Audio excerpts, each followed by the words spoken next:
Alright, hello everybody. Friendly Red here, back from my travels and ready to talk about video games again. We've reached our second to last month of the year, and after the absolutely packed month we had last time around, our wallets can thankfully rest a bit easy here in November, as there's not too many big new releases here compared to October. As per usual though, even when the quantity of releases dips, the quality sure doesn't. At least from what I'm seeing so far from the games I'm interested in. Let's get into it then, shall we?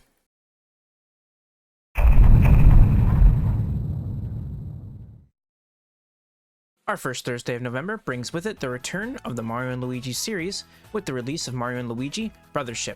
Not only does this game mark the first wholly original entry in the series in almost 10 years, but it also brings to a close the year-long initiative by Nintendo of reviving the Mario RPG games in general, unless they've got something else for us planned next year.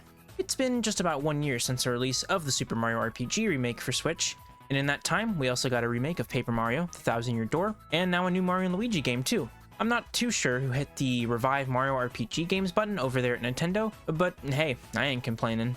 But yes, following some excellent Mario RPG remakes, Brothership here pulls double duty, bringing us back to this much beloved series, while also giving us a brand new, original game and story as well.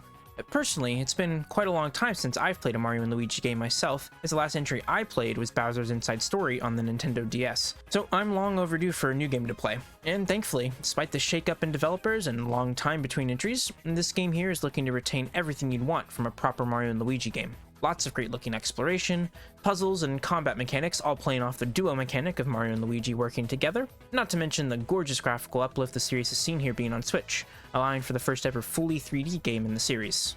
It's been an awesome year of Mario RPG goodness, regardless of what series or style of Mario RPG you're personally interested in, and I'm excited to try out this latest adventure in the Plumber Brothers catalog.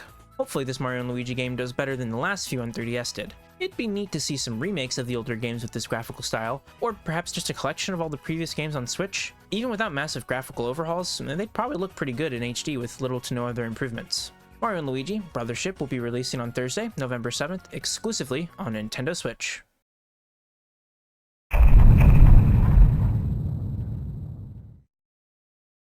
The following Tuesday, November 12th, we see the release of Tetris Forever. Honestly, on the game side of things, I don't really know what much I can say here. I mean, it's Tetris. Actually, okay, to be fair, this Tetris game is a bit more than just Tetris. Tetris Forever is an anniversary collection / compilation of a bunch of different Tetris games spanning the series' 40-year history, alongside a brand new title included here called Tetris Time Warp. Safe to say, I've probably not played most of the different games included here, but despite whatever quirks or differences they may bring in presentation and mechanics, they're all still Tetris at the end of the day, so even if you're unfamiliar with these older games, you should still be able to pick them up and play with no problem. Perhaps a more notable aspect of this release here is the developer, Digital Eclipse. These guys put together the amazing Atari 50th Anniversary Collection a few years back, and the level of detail, care, and passion they put into every single part of the presentation and preservation of Atari history was seriously astounding. Atari 50 compiled lots of classic Atari games from their entire catalog, but it also had lots of historical and developmental history, facts, documents, interviews, and more, giving the game an almost archival feeling. Not only could you play older games, but you could learn lots about them, and the general history of Atari and the video game space and industry at the time, too. It's clear these guys have an obvious passion for video games, not just in making them, but in presenting them to players, and letting them learn and experience and appreciate video game history. All of what they did for Atari's 50th anniversary seems like it'll be here for Tetris's 40th, and I'm looking forward to checking it out, playing some old school classics I missed out on, and learning some cool new things I never knew about. Tetris Forever will be releasing on Tuesday, November 12th for PS4, PS5, Xbox One, Xbox Series consoles, Nintendo Switch, and PC.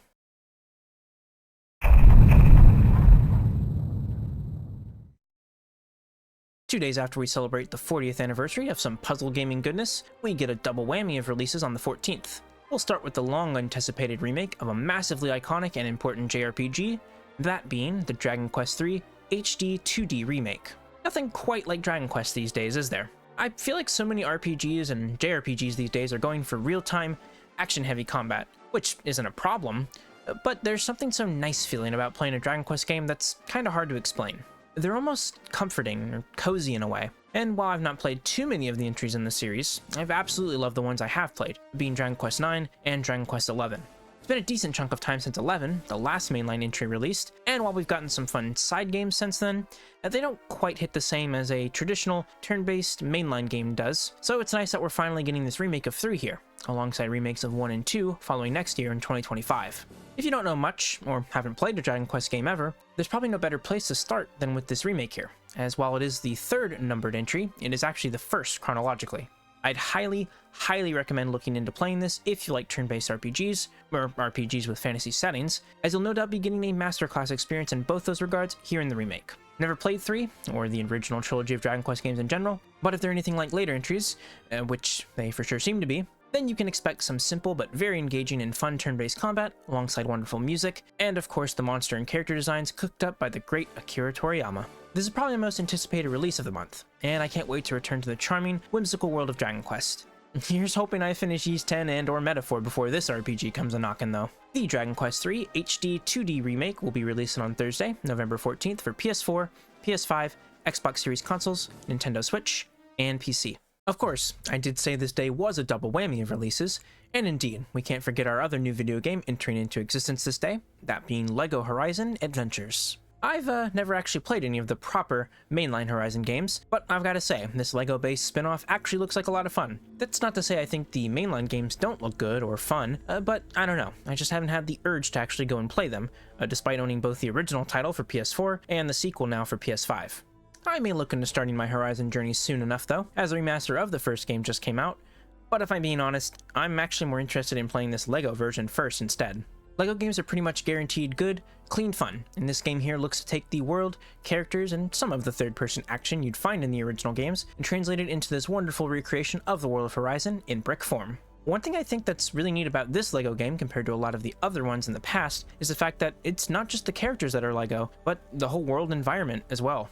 Most previous LEGO games I've played usually still use traditional methods of level design to create the worlds you play in, mixing in some LEGO platforms and pieces here and there, but this game here is really going the extra mile, and fully making all of the levels and environments out of actual LEGO blocks and pieces. The end result looks extremely authentic and very cool, and it should make for the most visually cohesive LEGO game to date. I wouldn't mind checking this out upon release, but I'd probably get more out of it if I, at the very least, play the original Horizon game before diving into this LEGO Horizon adventure. Regardless, it looks lovely and very fun, and I'll for sure be getting to it at some point. LEGO Horizon Adventures will be releasing on Thursday, November 14th for PS5, Nintendo Switch, and PC.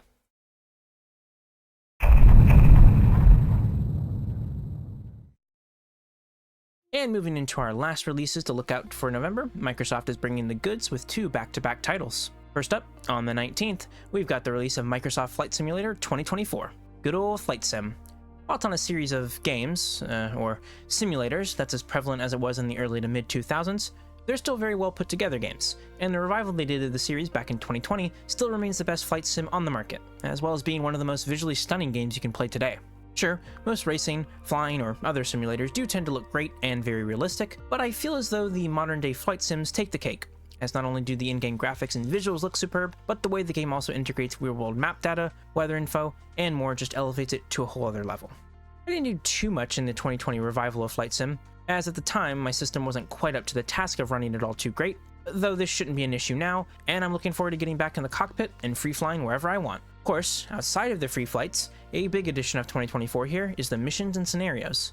I think the 2020 game had some, as did previous, older titles in the series, but the ones we've seen here for 2024 look to be really fleshed out compared to what I remember of previous games. Looks to be lots of different options available, and this, alongside the vast amount of aircraft, airports, and locales you can use and fly to in the free flight mode, really does make this 2024 version of Flight Sim the ultimate game in the series thus far, and potentially the best simulator ever made, at least in the category of flight sims. Microsoft Flight Simulator 2024 will be releasing on Tuesday, November 19th for Xbox Series consoles and PC.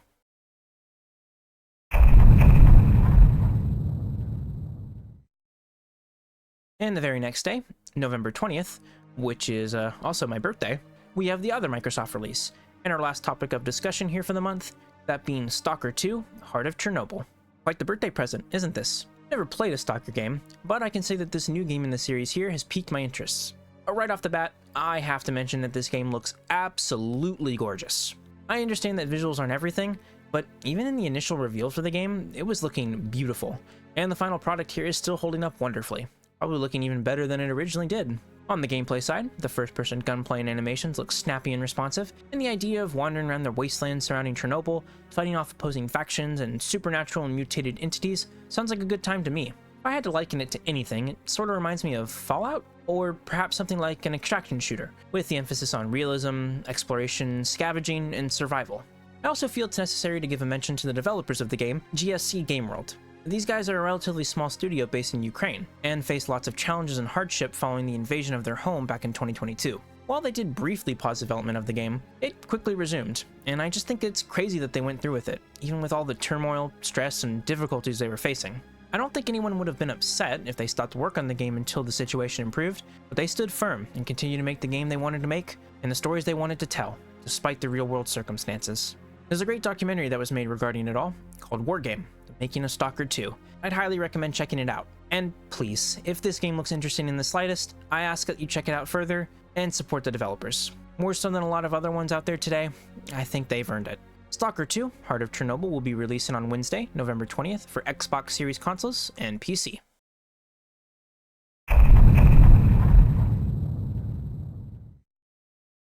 And so, 2024's 11th month of video game releases comes to a close. Yeah, not as jam-packed a month as October was, but I think that's for the best. I'll still be working on a bunch of those games well into this month, so it being lighter on releases here works out well for me. I think the for sure day one pickups for me this time have to be the new Mario & Luigi game, Dragon Quest III Remake, and S.T.A.L.K.E.R 2. I do want to check out the others as well, but I think I can wait a bit to try out LEGO Horizon and Tetris, and I can always just play Flight Sim on Game Pass, so there's that to consider. With all that being said, I think that'll do it for this video. If you made it to the end, I thank you for watching. Your continued viewership and support is very much appreciated. Hope I was able to entertain and bring to your attention some releases you may not have known about, and, as always, I'll see you next time.